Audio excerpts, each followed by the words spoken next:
Something remarkable just happened in the silver market. And if you've been paying any attention to commodities, to inflation data, or even just to your own wallet lately, what's unfolding right now in silver is one of the most important macro stories of 2025 and 2026. Silver just crossed $80 per ounce. Not $30, not $50, $80. And a lot of people are either not paying attention or they're treating this like just another price move in a metal they don't fully understand. But this is not just a price move. This is the beginning of something much bigger. By the end of this video, you're going to understand exactly what's driving it, why it could continue, and what the broader picture actually looks like for everyday investors trying to make sense of this financial environment. My name is John Smith. Welcome back to the channel.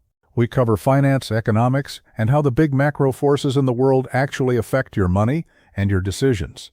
No fluff, no hype, just clear, honest breakdowns. Today we are diving deep into silver, the reflation squeeze framework that explains what's happening right now and why this story is genuinely just getting started. Let's start with context. Silver spent most of the last decade bouncing between roughly $14 and $30. Even during the big run-up in 2020 and 21, when pandemic-era money was flooding into everything, silver peaked around $29 and then pulled back hard. For years, silver was considered the underperforming cousin of gold. People would say, yeah, silver is interesting, but gold is the real store of value, and that narrative stuck. But here we are, $80. And it didn't happen randomly. There's a very specific macro environment that created this moment, and understanding that environment is the entire point of today's video. So what is the reflation squeeze? Let me explain this concept, because it's central to everything we're going to talk about. Reflation is a term economists use to describe a period where economic activity and inflation both pick back up after a period of slowdown or contraction. Think of it this way. Imagine the economy is like a balloon. During a tightening cycle, central banks squeeze that balloon by raising interest rates. Inflation cools, growth slows, but when they loosen their grip, the balloon expands again. Money starts flowing, inflation picks back up. And certain assets, particularly hard assets like commodities, tend to move dramatically in that environment. That's reflation. Now the squeeze part is specific to silver. And this is where it gets really interesting. Silver is not just a monetary metal the way gold is. Silver has an enormous industrial demand side. Solar panels, electric vehicles, semiconductors, medical technology, aerospace, and about 100 other applications. Silver is one of the best conductors of electricity on Earth. So when economic activity picks back up globally, industrial demand for silver surges. At the same time, silver's monetary and store value demand also picks up because investors are looking for protection against inflation and currency debasement. You get both forces hitting the market simultaneously, industrial demand and investment demand against a supply side that can't respond quickly. When those forces collide, you get a squeeze. A real, structural squeeze. That's the reflation squeeze, and it's exactly what we are living through right now. Let's break down the supply side first, because this is something most people completely overlook. About 70 to 75% of all silver produced in the world comes from mines primarily extracting copper, zinc, lead, or gold, and silver just comes along as a byproduct. What this means is that silver supply is not very responsive to silver prices. When silver's price goes up, miners can't suddenly flood the market with new supply because most of them aren't primarily silver miners. New dedicated silver mines take years to develop, permitting, environmental review, infrastructure. So on the supply side, you have a metal that is relatively inelastic. Supply doesn't change much even when price changes significantly. And that matters enormously when demand starts to surge. Now the industrial demand picture. Over the last 5 years, the world has been going through a massive structural shift in how we generate and use energy.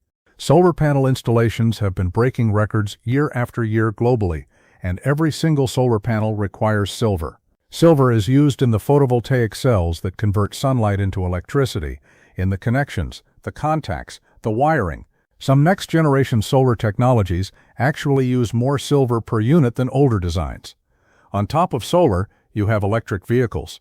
The electrical systems in EVs, the charging infrastructure, the power electronics, all of that uses significant silver.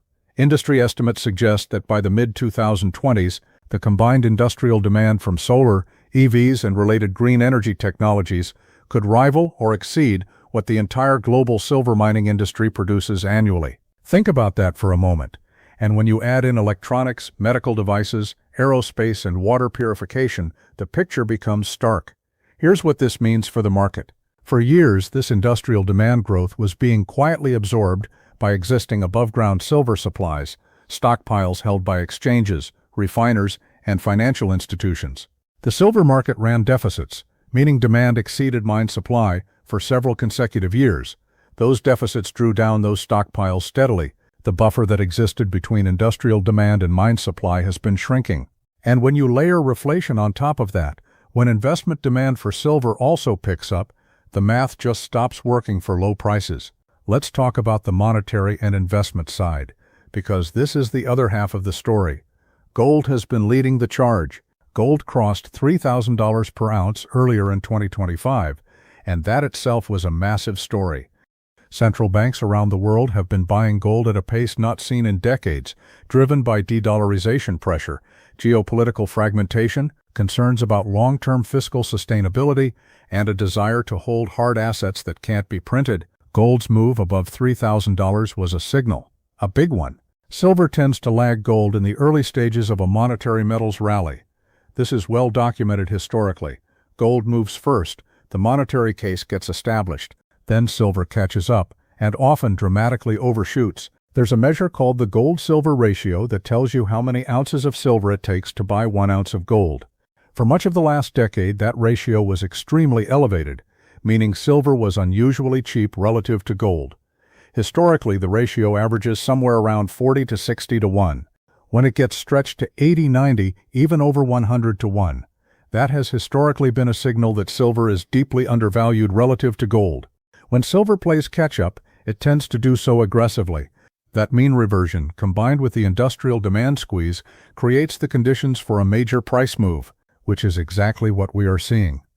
Now, a lot of people look at silver hitting $80, and their first reaction is, did I miss it? Is it too late? I want to address that directly and honestly because it deserves a real answer. Whether you've missed the move depends entirely on your time horizon and your expectations. If you were hoping to buy at $20 and sell at $80, yes, that particular trade is gone.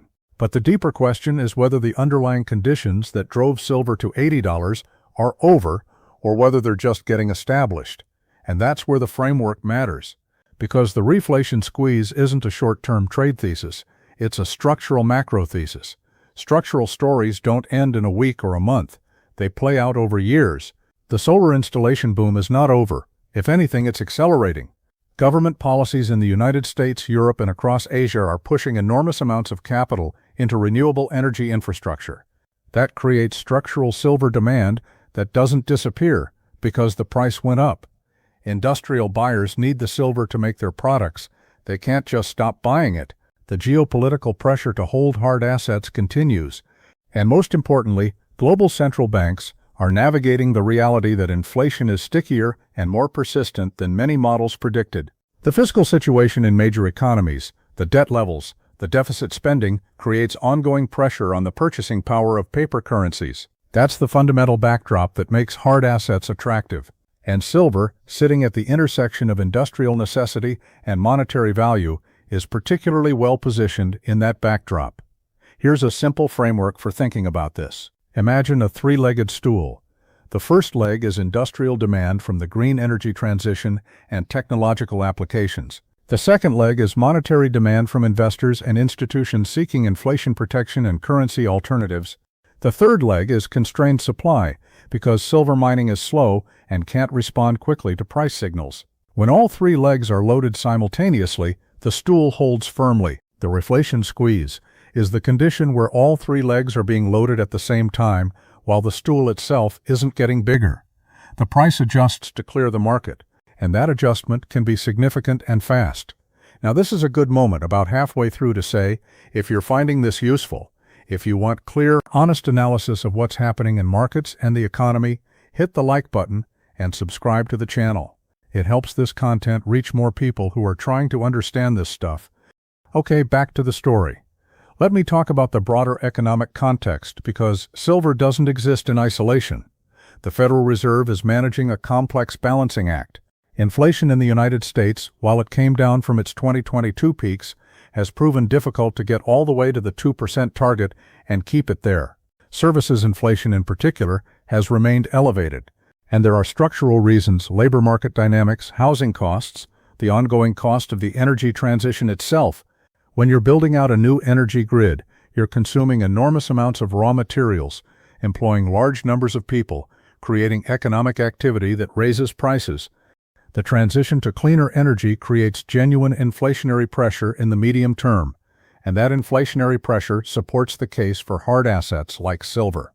The global picture is also one of gradual reflation. China, the world's largest manufacturer and largest consumer of industrial commodities, went through a difficult period in 2023 and parts of 2024, but stimulus measures have been flowing, and there are signs of stabilization and recovery. China is simultaneously the world's largest solar panel installer, one of the largest EV markets, and a massive consumer of silver in electronics manufacturing. A Chinese industrial recovery, layered on top of the global green energy build-out, is a powerful multiplier for silver demand. Now let me also touch on something most everyday investors don't fully appreciate: the relationship between physical and paper silver. Silver exists in the financial system in two forms. Physical silver is the actual metal. Paper silver is financial instruments, futures contracts, ETFs, and derivatives that track the price. For years, the paper market for silver has been dramatically larger than the physical market. At any given time, the amount of silver committed on paper through financial contracts is many multiples of the physical silver available for actual delivery. When physical demand becomes acute, when industrial buyers actually need real metal, not paper, the dynamics shift quickly. Industrial users can't accept paper delivery. They need the actual material. When there's a scramble for physical silver, the paper price has to reflect that physical reality. That's part of the squeeze mechanism, and it's a dynamic that most retail investors never think about. Now let's talk about risks and counterarguments, because responsible analysis has to include them. The first major risk to the reflation squeeze thesis is a deflationary shock. If the global economy tips into a sharp recession where industrial production collapses and unemployment rises quickly, silver's industrial demand side would take a big hit. In deep recessions, commodity prices often fall sharply even when long-term structural tailwinds exist. Silver is not immune to this. The second risk is a sharp move higher in real interest rates. Silver, like gold, tends to struggle when real interest rates adjusted for inflation rise significantly. Holding silver has an opportunity cost. Silver doesn't pay interest or dividends. If you can get a high real yield from a government bond, the relative attractiveness of holding silver diminishes. In 2022, when the Fed was hiking aggressively, silver and gold both struggled. If that environment returns, it would create headwinds. The third consideration is technological substitution. If a new technology emerged that could replace silver in solar cells or critical electronics, the demand picture would change. Researchers have been working on silver-free solar technologies for years, though so far nothing matches silver's electrical conductivity at comparable cost. This is a long-tail risk rather than an imminent one. And the fourth consideration is simply that silver is a volatile asset. Its price can move 5, 10, even 15% in a matter of days. For investors who can't tolerate that kind of volatility, whether emotionally or financially, that volatility itself is a real risk, independent of long-term direction. These risks deserve to be taken seriously. The framework doesn't mean silver only goes up in a straight line. Understanding the framework means understanding both why the structural case exists and what could derail it. Let me bring in a historical lens, because history doesn't repeat exactly, but it often rhymes. In the 1970s, the United States went through significant inflation, a breakdown in the fixed gold exchange rate system, and an environment where hard assets dramatically outperformed financial assets. Gold went from $35 per ounce to over $800. Silver went from about $1.50 to nearly $50. The structural parallels today: inflationary pressure, fiscal stress, geopolitical uncertainty, a global rethinking of what stores of value look like, those parallels are real. The difference is that silver's industrial demand in the 1970s was nothing like what it is now. The green energy revolution didn't exist. There was no solar panel industry. EVs were science fiction. So if you're looking at the historical analogy, you have to add the industrial demand surge on top of the monetary dynamics. That combination is what makes this particular moment potentially more significant than past silver cycles. Now let me tie this together into a clear mental model you can carry with you as this story continues to develop. The reflation squeeze framework rests on three forces operating simultaneously. Force 1 is industrial demand from the global green energy transition. Solar, EVs, power electronics, which creates structural demand growth that is largely price-insensitive in the short run. Industrial buyers need the silver. They can't simply stop purchasing it because the price moved higher. Force 2 is monetary demand from investors and institutions holding silver as a store of value and inflation hedge, driven by the fiscal and monetary dynamics of major economies that create long-term pressure on paper currency purchasing power. Force 3 is constrained supply, because silver mining is slow, capital-intensive, and largely a byproduct of other mining. It can't respond quickly to price signals. When reflation kicks in, all three forces get amplified at the same time. Industrial activity picks up. Inflationary pressure persists. Supply doesn't suddenly expand. The squeeze tightens. The price moves higher to balance the market. That's the reflation squeeze. That's what pushed silver through $80. And that's why the thesis suggests there may be more to come. And here's the thing. Nothing I've just described is financial advice. I'm not telling you to buy silver, sell silver, or do anything specific with your money. What I'm doing is giving you the analytical framework to understand what's happening so you can make your own informed decisions. Whether you're a working professional, a small business owner, someone managing a household budget, the reason this matters to you isn't necessarily that you need to touch silver directly. The reason it matters is that the macro environment driving silver's move is the same environment affecting your mortgage rate, your grocery bill, your purchasing power, the real return on your savings. When you understand the reflation squeeze and what it's signaling, you understand the environment you're operating in financially. And that understanding helps you make better decisions across the board. Quick summary of everything we covered. Silver crossed $80 per ounce, driven by the confluence of industrial demand from the green energy transition, monetary demand from inflation and currency concerns, and structurally constrained supply. The reflation squeeze framework describes what happens when economic activity and inflation pick back up after a tightening cycle, putting simultaneous pressure on an already tight silver market. The supply side is inelastic. It doesn't respond quickly to price signals. The industrial demand side is driven by solar, EVs, and technology applications that aren't going away. The monetary demand side is driven by fiscal and monetary dynamics creating long-term pressure on paper currencies. The gold-silver ratio still has room to normalize historically. The risks, deflationary recession, rising real rates, technological substitution, are real and worth tracking. And the broader implication for everyday people is that the macro environment driving silver is the same environment affecting your financial life in multiple ways. This is one of the most important macro stories of 2025 and 2026, not just because silver hit $80, but because of what that price signal tells us about the world we're living in financially. The reflation squeeze is a framework, not a guarantee.